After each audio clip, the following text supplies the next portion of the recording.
പ്രിയപ്പെട്ട വിദ്യാർത്ഥികളെ, ഇന്നത്തെ വീഡിയോയിൽ നമ്മൾ ഡിസ്കസ് ചെയ്യാൻ പോകുന്നത് പ്രധാനപ്പെട്ട SCERTയിൽ നിന്നുള്ള ബയോളജി ചോദ്യങ്ങളാണ്.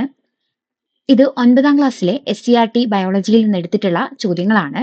വീഡിയോ മുഴുവനായിട്ട് കാണാൻ ശ്രമിക്കുക. നിങ്ങളുടെ അഭിപ്രായം അറിയിക്കുക. നമുക്ക് ചോദ്യങ്ങളിലേക്ക് പോകാം. ശ്വാസകോശത്തെ പൊതിഞ്ഞുള്ള ഇരട്ട സ്ഥലം ഏതാണ്? ശ്വാസകോശത്തെ പൊതിഞ്ഞുള്ള സ്ഥലം ഏതാണ്? ഉത്തരം പ്ലൂറയാണ്. ഉദരാശയത്തെയും ഔരസാശയത്തെയും തമ്മിൽ വേർതിരിക്കുന്ന പേശി നിർമ്മിത ഭിത്തി ഏതാണ്? ഉദരാശയത്തെയും ഔരസാശയത്തെയും വേർതിരിക്കുന്ന പേശി നിർമ്മിത ഭിത്തി ഏതാണ്?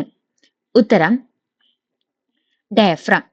ശ്വസനികളുടെ അഗ്രഭാഗത്ത് കാണപ്പെടുന്ന ഇലാസ്തികതയുള്ള അതിലോല അറകൾ ഏതാണ്? ശ്വസനികകളുടെ അഗ്രഭാഗത്ത് കാണപ്പെടുന്ന ഇലാസ്തികതയുള്ള അതിലോല അറകൾ ഏതാണ്? ഉത്തരം ആൽവിയോലസ്.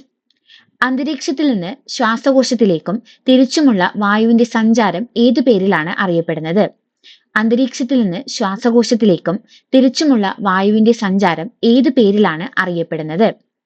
ഉത്തരം വെന്റിലേഷൻ. വായു നിറയുമ്പോൾ സുഖമായി വികസിക്കാനും വായു ഒഴിയുമ്പോൾ പതുക്കെ ചുരുങ്ങാനും ആൽവിയോലസുകളെ സഹായിക്കുന്നത് ഏത് പദാർത്ഥമാണ്? വായു നിറയുമ്പോൾ സുഖമായി വികസിക്കാനും വായു ഒഴിയുമ്പോൾ പതുക്കെ ചുരുങ്ങാനും ആൽവിയോലസുകളെ സഹായിക്കുന്നത് ഏത് പദാർത്ഥമാണ്? ഉത്തരം സർഫക്റ്റന്റ്. ചുണ്ണാമ്പ് വെള്ളത്തിലൂടെ കാർബൺ ഡൈ ഓക്സൈഡ് കടന്നു പോകുമ്പോൾ ഏത് നിറമാണ് ലഭിക്കുന്നത്? ചുണ്ണാമ്പ് വെള്ളത്തിലൂടെ കാർബൺ ഡൈ ഓക്സൈഡ് കടന്നു പോകുമ്പോൾ ഏത് നിറമാണ് ലഭിക്കുന്നത്? ഉത്തരം പാൽ നിറം.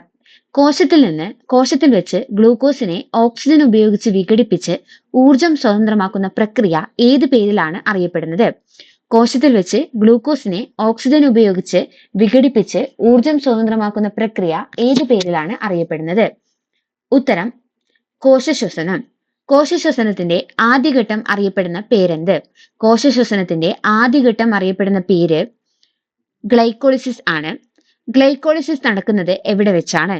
ഗ്ലൈക്കോളിസിസ് നടക്കുന്നത് കോശദ്രവ്യത്തിൽ വെച്ചിട്ടാണ് ഗ്ലൈക്കോളിസിസ് ആയിട്ടുള്ള 1ാം ഘട്ടം നടക്കുന്നത്. കോശശ്വസനത്തിന്റെ 2ാം ഘട്ടമായ ക്രെബ്സ് സൈക്കിൾ നടക്കുന്നത് എവിടെ വെച്ചാണ്? കോശശ്വസനത്തിന്റെ 2ാം ഘട്ടമായ ക്രെബ്സ് സൈക്കിൾ നടക്കുന്നത് മൈറ്റോകോൺട്രിയയിൽ വെച്ചിട്ടാണ്. മൈറ്റോകോൺട്രിയയിൽ വെച്ചിട്ട് പൈറുവിക് ആസിഡിനെ ഓക്സിജന്റെ സഹായത്തോടെ കാർബൺ ഡൈ ഓക്സൈഡും ജലവും ഊർജവുമായിട്ട് മാറ്റുകയാണ് ചെയ്യുന്നത്. ഹീമോഗ്ലോബിന്റെ അളവ് സ്ത്രീകളിലും പുരുഷന്മാരിലും എപ്രകാരമാണ്? ഹീമോഗ്ലോബിന്റെ അളവ് സ്ത്രീകളിൽ 12 മുതൽ 16 GM/DL ആണ്.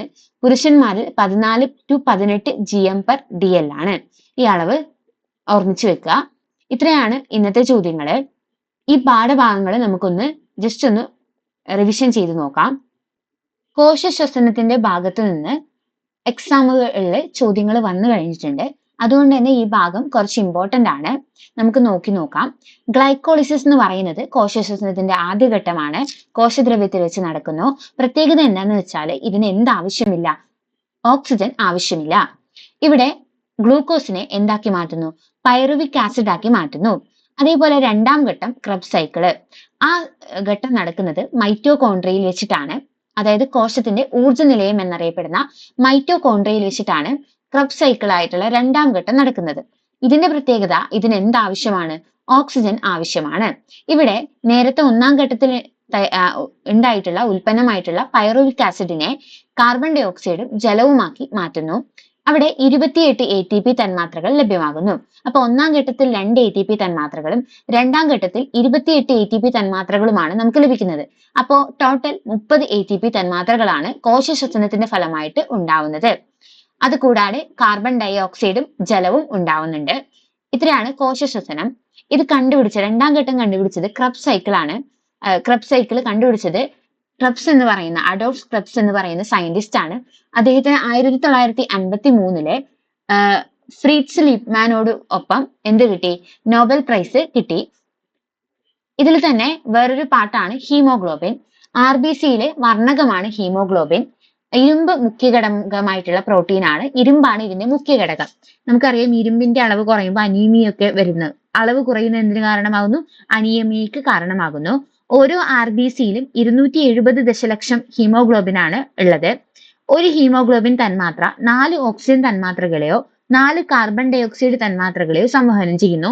ആ നമ്പർ ഓർത്ത് വെക്കുക. 4 എണ്ണമാണ് ഓക്സിജനും കാർബൺ ഡൈ ഓക്സൈഡും സംവഹനം ചെയ്യുന്നത്.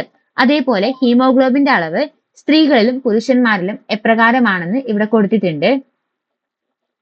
അപ്പൊ ഈ ഒരു ചാപ്റ്റർ എന്ന് പറയുന്നത് കുറച്ച് ഇമ്പോർട്ടന്റ് ആയിട്ടുള്ള ഭാഗമാണ്. അപ്പൊ നമ്മള് കുറച്ചൊക്കെ ചോദ്യങ്ങൾ ഉൾപ്പെടുത്തിയിട്ടുണ്ട്. നിങ്ങൾക്ക് ഈ ചാപ്റ്ററിലെ ഈ ചോദ്യങ്ങളൊക്കെ കുറച്ച് ടഫ് ആയിട്ട് തോന്നുന്നുണ്ടെങ്കിൽ തീർച്ചയായിട്ടും ഈ ചാപ്റ്റർ ഒന്ന് റിവൈസ് ചെയ്ത് നോക്കുന്നത് ഉപകാരമായിരിക്കും. ഈ ചാപ്റ്ററിന്റെ ഡിസ്കഷൻ നിങ്ങൾക്ക് ആവശ്യമാണെങ്കിൽ തീർച്ചയായിട്ടും കമന്റ് ചെയ്യുക. നമുക്ക് അടുത്ത വീഡിയോയിൽ കാണാം. അതുവരേക്കും ബൈ.